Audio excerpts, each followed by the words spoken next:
apologize for some of the emails that had been sent when I first started emailing. I have been absolutely terrified. Very few people understand this. Essentially, my self-defense mechanism, I'm going to use one hand, but I would use both hands were I not driving. Essentially, my self-defense, when I get scared, for people it's fight, flight, freeze, or fawn. For me, it's typically freeze and fawn, because for whatever reason, ever since I was, it doesn't matter how much physical strength I have, like even when I was weightlifting really heavy and, could bench press like 100 pounds. It's just the way I'm wired. If someone is coming at me, whether it be in like a aggressive or passive aggressive, or I don't know how else to say it than that. I just shut down. Like I physically can't fend someone off because I completely become weak. I cannot defend myself. So one of the things that I happened to do, and one of the things that kind of happened after I moved to that house, is pretty much make as much noise as possible, and just this is not normal behavior for me. Someone help, please. I'm giving you signs. I need help, please. There's a very serious situation going on. And as opposed to someone saying, okay, Jen, what's going on? All of a sudden, I started having people tell me to go fuck myself after I disclosed the name of one of the individuals my first husband had been hanging out with when she was 13, 14 years old and he was 23, 24. That is not what is supposed to happen to victims of abuse, especially, my ex-husbands may have been lying about me for the last 10 to 12 years. He basically just used me for money. He didn't want to marry me. He used me for a free trip to Canada. He was cheating on me. He would complain about not having sex with other people. His family suffers from affluenza because they are Barclays. Well, he's a Ruffalo, but his mother is a Barclay. And you need to understand, I am a highly intuitive individual who was doing extreme meditation and including things like hemisync, which was at one point used, certain things were used for psychic training and stuff like that. My first husband's family had sold their compounds, the family compounds, to Trump for the Bernardsville golf course. And in 2020, all of a sudden, I started getting all of these messages, as a highly intuitive person. Essentially, there was just a lot of stuff going on that all at once, and I apologize because, again, essentially the only reason I'm in this situation is neither of my parents believe that women have rights, and I've never had legal representation at all. I should have had a divorce. I shouldn't have been forced to marry my first husband. My mom essentially told me that I wasn't going to school I wasn't going to school if I wasn't married to him. But if she hadn't said that and given me the opportunity to break up with him, I would have gone to school by myself. I would have not, her concern that I would be living with a man unmarried. No, just give time. The relationship had just started. You forced me to be in a relationship with someone I didn't even know because of your own mental illness. She thought God brought us together, and for 2 years after the divorce, without even knowing the full details of why we divorced, would keep wedding photos of me on her desk with this delusional fantasy that one day God would bring Rich and I back together. And it's just no, I did not want to marry him to begin with. I actually told him no. When he asked me out on a date, I told him no, that I didn't want to meet him, that I didn't want to go out on a date with him. But he asked me a second time, and I had just fled a relationship where the guy would follow me around anytime I locked the door and break in and make sure that I knew that I was never safe. He would always follow me. He would always find me. I could never escape him, and I was never allowed to say no. So I didn't even want to meet my first husband. Anyway, it's just important to understand. I do apologize. This has been one of the most frustrating and terrifying things in the entire world because I don't understand, why, for the very first time in my life, I stand up to my mother, who and she threatens my life and follows through with it and convinces a bunch of people I needed an attorney, and somehow she's convinced the people in the county of Camden, my father, other family members, friends, basically that if I asked for help finding an attorney to just direct me to a psychologist. No, I have a doctor. I need an attorney. What, like, I was actively involved in a legal battle for like 13 years without an attorney. What is wrong with her? That I needed to renegotiate my divorce agreement. I needed to take care of my medical malpractice claims. I have evidence. This is not like I'm making shit up. I have documentations and evidence. Is it because my parents don't want to get in trouble for making a decision to not put me in a children's hospital when I was 8 years old and then moving and then forgetting all my... I went to a pediatric neurology clinic for 3 years as an infant for what was diagnosed as myoclonic seizures, but they never found evidence of. But I have other health issues, for medical issues that might not have been able to be detected in the 80s. My mom herself supposedly had the opposite of leukemia, which if you look up is like the rarest fucking blood cancer. And then she threw a temper tantrum when I asked her why she didn't tell me this before, especially during my own cancer diagnosis. She just like... And she started screaming at me, how dare I? It had nothing to do with me. Why would she share that with me?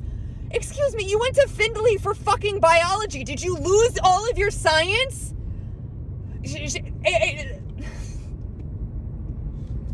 I'm sorry for shouting.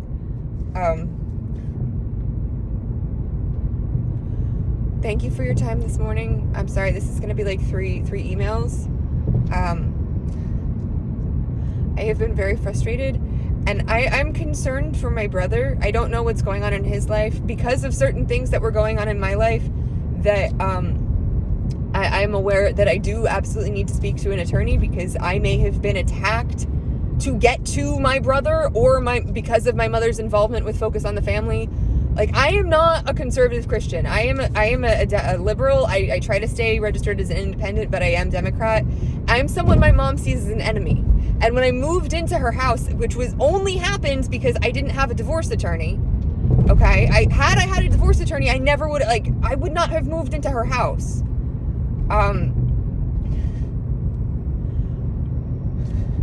Sorry, I just lost my train of thought there.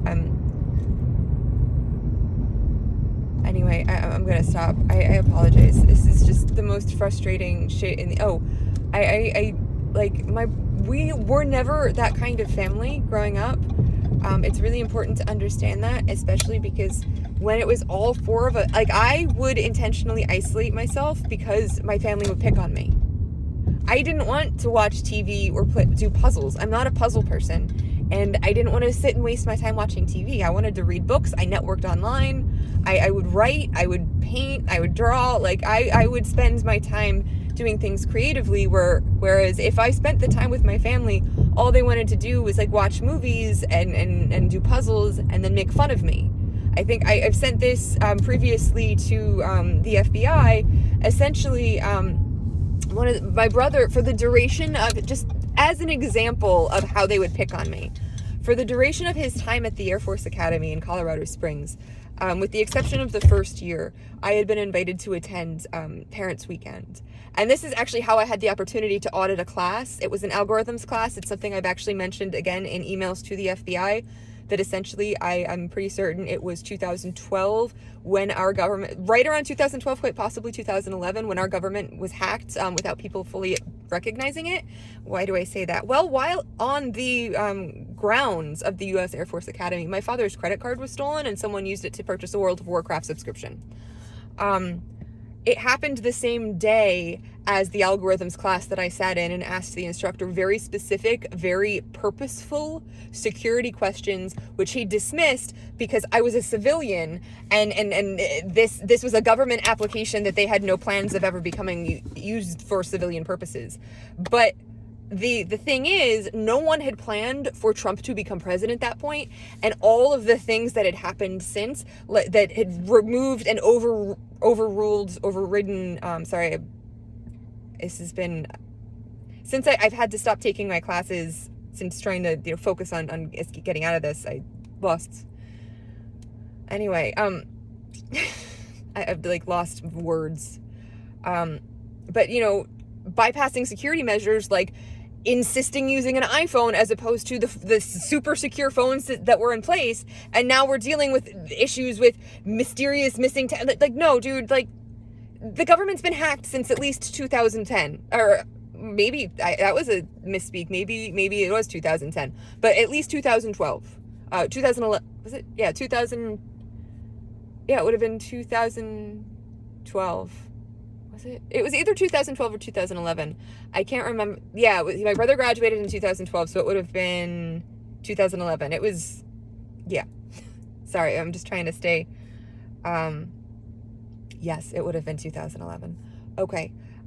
It was the same year the movie Another Earth came out, because we saw that the same day of the class, and we saw that the same day as the my dad's credit card being stolen. And I remember this because we went to a special indie cinema in downtown Colorado Springs, and my brother, my mom, and I had used the bathroom. We went to a 7-Eleven, and while we were in the 7-Eleven, my father was propositioned by 2 male prostitutes. And this was like the day his credit card was stolen, and his heart was broken because it made him, like, he was so, like, it bothered him so much and upset him so much that happened. But no, just because I was a civilian auditing, and it was a tuned for parents class, but it still was like, you know, I got a chance to actually see the course. Just there were like, I'm not going to speak anymore, because I think at this point, like, I want to apologize. And again, this is now 12 minutes. This is going to be like 6 emails. Anyway, thank you so much for taking things into consideration. And I do apologize that I have not been able to accurately vocalize. When I say packets of data, it is legitimately when it comes to, like, something has changed as far as, or we just don't know something. I don't know how to explain it. Had I still been able to take my classes and still been able to, like, my paintings, that was like, basically, have you ever seen the movie Mercury Rising? Or read the book? The book was called Simple Simon, but the movie became Mercury Rising, about Bruce Willis protecting an autistic boy who is able to crack codes that are hidden in crossword puzzles.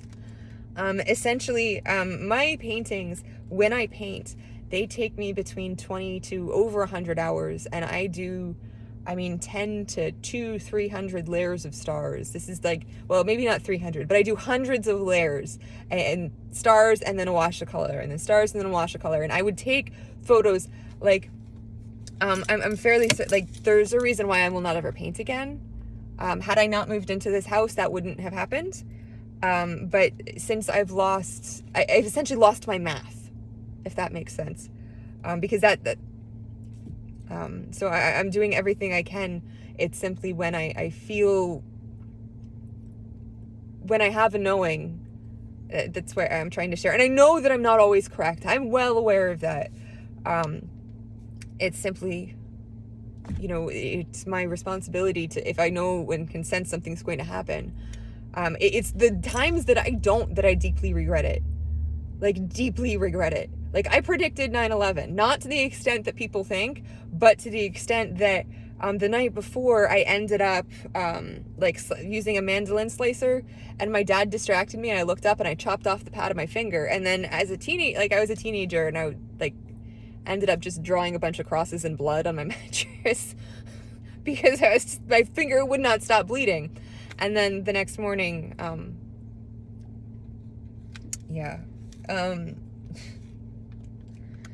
but also, the 2005, 2004 tsunami.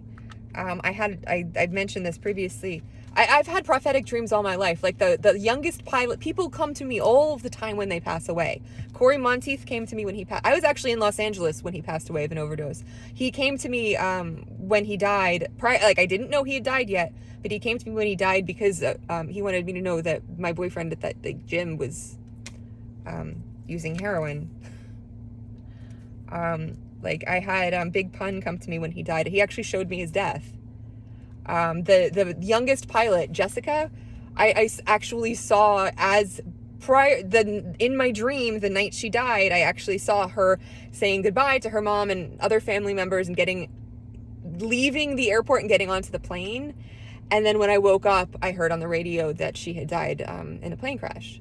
Like, I knowing myself and my history with prophetic dreams and how things play out, and knowing that it's when I don't share that things seem to happen, and like, it is my responsibility to share this and bring this stuff to your attention. I appreciate you tolerating it. I do know that there is like, I need to get back into studying, because there is there's something is going on. And again, I do have a theory, but at this point, the most important thing is focusing on, not ending up homeless, because my landlord and former employers and all of that, I am concerned about my brother. I don't know what's going on with him. I'm going to assume that there are things going on that, I hope he's safe. I had told him at one point that, goodbye forever, hoping that he would figure it out, that there was stuff going on with me, and it was almost just like, his response was to tell me to go see a therapist, and it's just, no, Jeffrey, I don't think you understand what's going on in my life. I don't think you're aware of, my ex-husband, at certain points kind of bragging about how corrupt the union can be at times, and himself, being in the union, and a lot of the subtle abuse. And I don't think he was aware of the fact that when I spent a week in the cardiac care unit at Atlantic Care, John only visited me for an hour and didn't want to be there, and may have been spending the entire time I was in the hospital with his mistress. Like, I don't know what was going on, because he didn't want to marry me anyway. My brother also, growing up, we weren't allowed to hang out together. And I spent the majority, he got to do things like fencing. I was taken to therapy where I sat and cried for an hour, and my parents would think that it was a safe place to scream at me and tell me that I wasn't the child they wanted, essentially, and why wasn't I behaving, when behaving for them was essentially going to church and not being a liberal. There were other things too, but that was primarily it. Anyway, I'm gonna stop now. I've said that so many times. This is gonna be like 8 emails. I'm so sorry. Sorry, I don't know what else to do. The only reason I don't have an attorney is because I didn't have an attorney when I fled my marriage. I didn't go for alimony. Had I gone for I would have a deposit to put on an attorney. I would have had an attorney for years now, and we would not be here.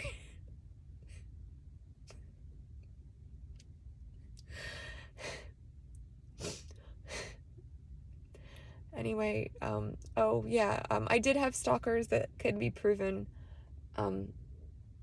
Also, I think someone thought I was a very different person, and it's because of my parents' obsession with the person that I was, I had been with a person I had been friends with in high school who would call her, best friends is not a real thing. It's simply a phrase people say, because if she had ever been my best friend, she wouldn't have done what she did, which was essentially try to kill me with whatever she was doing after I moved into this house. Which she did, may have done because of the fact that I didn't visit her in Tennessee and I didn't reach out to her after her sister died. But she and I haven't been friends since 2004, and I was in a very extreme moment of abuse with my marriage. I wouldn't have been reaching out to her when her sister was murdered. That's not something that would have happened at that particular point in time. I'm really sorry that her sister was murdered, but it's no excuse for what happened. Anyway. And I'm not trying to make accusations, but this person went through all of my belongings in my house, started acting like she thought she was going to move in with me, told me that I needed to be punished. She asked me about my marriage to my second husband. Well, I don't even think she knows that we were married. I had told her I had an emotional affair because at that point in time, my brain couldn't figure out the words to explain that my ex-husband had started becoming incredibly psychologically abusive when I started making friends who were trying to help me get out of the relationship. That's what I meant. I did not have an affair. But when I said that, she told me that I needed to be punished. And then she started talking about how being a mother was the best thing she had ever done with her life. She gave up her child for adoption because of her mental illness. Whether it was mandated by the state or it was a choice she made on her own, she is a bio mom. She is not a mother. That's not meant to be an insult. This is meant to be from someone who had who had been studying psychology, who sees this as a big red flag, because the conversation was that, you know, it was the best decision she's in her child's life as an aunt, but it may be very dangerous for her to be given this line of thinking. She may either need to seek attorney to regain custody of her child, or she needs to stop seeing her child, or she needs a very serious amount of therapy. But essentially, she told me that being a mother was the best thing she ever did, and then asked me, and again, she's not supposed to drink on her medication. She had been drinking the night before and complaining that the drinks were not strong enough. But she told me that being a mother was the best thing she ever did, and then asked me if I had ever considered being a mom. And I said, yeah, but there's only one person I had ever, considered having a child with. And her response is, well, you're never going to see him again. And I didn't ask her to clarify because I had already been absolutely terrified of her, because she was going through my stuff, basically telling me what she wanted for herself. She, this is not, anyway, and then she started asking me why I stopped hanging out with very specific people, 10, 20 years ago. And it's just like, well, no, Katie, those people are addicts, and some of them would specifically use me for money that I don't have. I made the decision to cut toxic people out of my life. Anyway, this has become 20 minutes long. I'm going to stop. I'm so sorry I keep saying that. Just thank you for tolerating me. I'm going to go cry now. Have a great day. And I haven't looked at the data. I'm fairly certain there is just overall a likelihood of something. But I'm praying that people stay safe, because no one's prepared. We need to be prepared.